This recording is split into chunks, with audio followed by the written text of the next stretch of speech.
तर मुंबईमध्ये मनसेकडून प्रतिपालिका सभागृह भरवण्यात येणार आहे। 26 एप्रिल रोजी प्रतिपालिका सभागृहाचं आयोजन करण्यात आलेलं आहे। लोकप्रतिनिधी नसल्यामुळे लोकांच्या समस्यांकडे दुर्लक्ष होत असल्याचा आरोप मनसेच्या वतीने करण्यात आला आहे। आणि या प्रतिपालिका सभागृहात उपस्थित राहण्यासाठी मनसेकडून शिवसेना ठाकरे गटाचे नेते आदित्य ठाकरेंना निमंत्रण देण्यात आलं असून हे आमंत्रण आदित्य ठाकरे स्वीकारणार का याकडे आता लक्ष लागलंय। याशिवाय भाजपचे मुंबई शहराध्यक्ष आशिष शेलार, मंत्री उदय सामंत यांनाही निमंत्रण देण्यात आलेलं आहे। बघा, आम्हाला एखाद्या कोणी बोलवलंय त्या आदित्याने जायचं नाही जायचं किंवा आदित्यांचे त्या दिवसाचे प्रोग्राम किंवा त्यांचे 15 दिवस आधीच ठरलेले प्रोग्राम ते ठरवतील।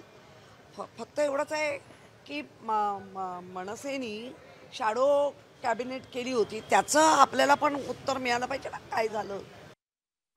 तर आपण बघतोय मनसेचं निमंत्रण आता आदित्य ठाकरे स्वीकारणार का असा प्रश्न उपस्थित झालेला आहे, कारण मनसेकडून मुंबईमध्ये प्रतिपालिका हा उपक्रम सुरू करण्यात आलेला आहे आणि त्याचं आदित्य ठाकरेंना निमंत्रण पाठवण्यात आलेलं आहे।